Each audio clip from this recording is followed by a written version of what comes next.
What would you have done though if he had said, that's just my mom? You can't do those things and focus on anxiety at the same time. Right. I think it's so misunderstood.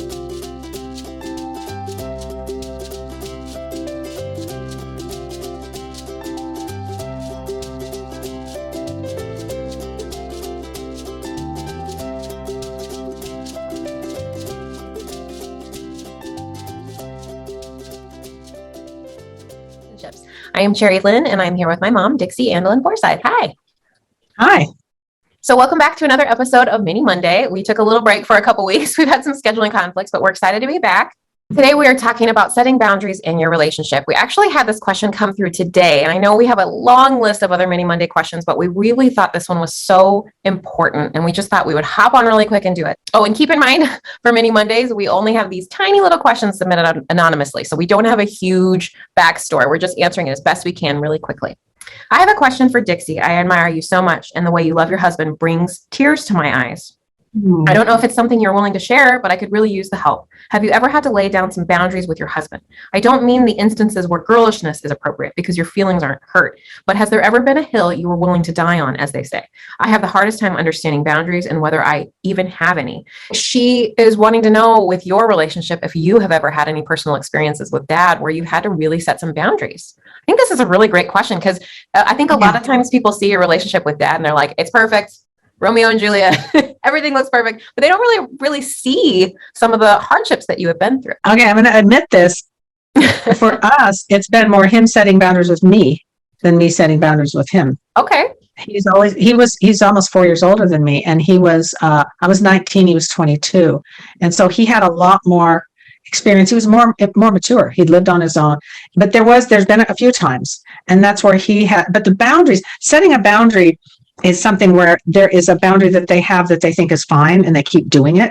Yeah. He never has done one where he keeps something that was really serious like that. But I remember there's been just a few times where I knew that he was maybe dumping on me out of line. And I had to tell him, I don't deserve this. This is what you're doing. I do not deserve this.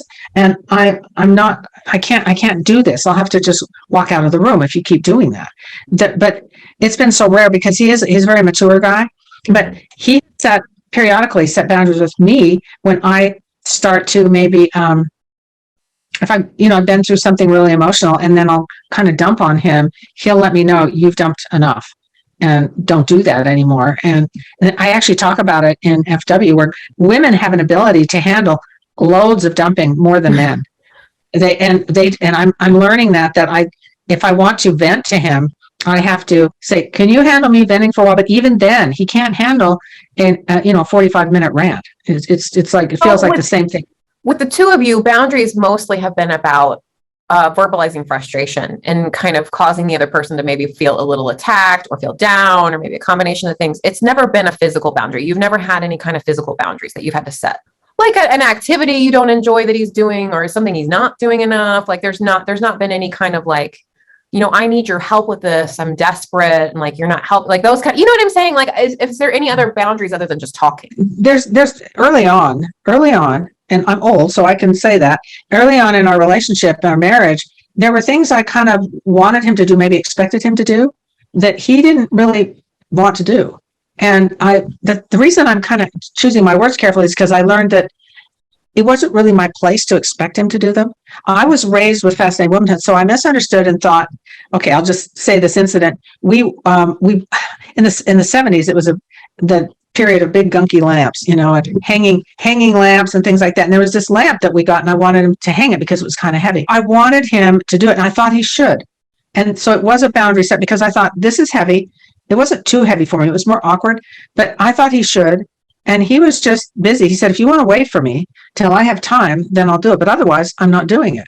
And so I learned that there's a lot of things I can do, or I have to wait for him. I cannot set the boundary where he has to do this on my time schedule. Mm-hmm. It wasn't fair. So that was me learning, him kind of in a way setting a boundary with me. So when a lot of ladies misunderstand boundaries and think, I don't like this, so therefore if I don't like it, he shouldn't do it. That's not a boundary. The boundaries we're talking about is if he is verbally unkind or expect things of you that you really can't do or not really appropriate. Right. Or those are boundaries where they're not just, I don't like it when he leaves his shoes around. So some ladies say, I need to set the boundary. You can't leave. That's not really a boundary. That's not a boundary. Right. It's a preference. That's, I'm not comfortable. That's different than a boundary, which is, look, if you, every time you talk to me, you're this far away, that's kind of getting in my sort of bubble. That's a boundary. Whereas if he's doing something, now, if he's cheating on you, that's definitely a boundary. Right. You say, if you do this, I can't live that way. Or he's being unkind in some way. Those are all in the boundary places. But what you're saying is that what's helped you with that unkind boundary, whether it's talking or whether it's an activity of some kind, it sounds like what you're saying is that what has helped you is to just say, I like what you said earlier, I don't deserve this, or I'm going to walk out of the room if you keep doing this. That's a classic solution to a lot of different scenarios. You'll know when you feel like this isn't just, this isn't right. You're dumping on me. And if he continually dumps on you, like I've seen some of the ladies say that, he comes home and everything that's wrong in his life, he dumps on you. He's taking you for granted. Taking you for granted is a boundary. That's a big one. Yeah. It's a boundary. And you can say, I don't like being treated this way. And you don't have to put up with it. But yelling and fighting does not work. Setting a boundary is not yelling and fighting. Setting a boundary is saying, this is stepping on, you're stepping on my toes here. Not figurative. It's figurative more than anything. Right. You're stepping on my toes. I don't like it when you do this, and I don't deserve it. You're taking out on me something else. I get messaged about this all the time. He's being so mean. He's doing this. He's being thoughtless. He's blowing up. He's exploding. Those are all boundary things that you have. They are. And now, if you've done something really bad, you need to take responsibility for it. But other than that, some ladies misunderstand fascinating womanhood and think it's all about just be sweet. Just be sweet. That is not all. Sorry. You got to have some spunk. And spunk doesn't mean bad language. It doesn't mean blowing up. You've got to have some dignity and don't do that to me. I don't deserve that. I'm not going to put up with that. Yeah. And if you do this, I'm going to walk out.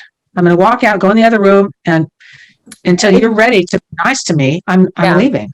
Yeah. And you know what? This is something that takes practice, especially for the ladies that are either really, really sensitive and they freeze, or the ladies that are really, really verbal and they explode. So I think it's the most tough for those two personalities. And so if you are the kind that kind of explodes, like that's how I am. I get really hot blooded and riled up. But I've had to learn to walk away. And what you just described of I'm not putting up with this and walk away works so well for me. It may not work for everybody, but that works so well for me. I'm glad you brought that up, the two types, because if you're the type that freezes and I don't want to escalate that.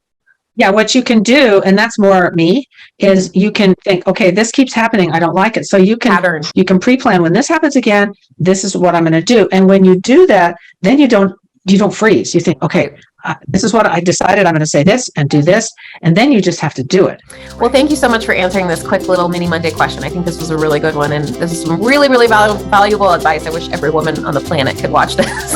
And thanks, everybody. Thank you so much for watching. Don't forget to hit like and subscribe so that our channel will grow. If you have a question that you would like to submit for a mini Monday, the email will be listed on the screen for you to send it to us so that we can hopefully choose it for a future episode. And we will see you next time. Bye.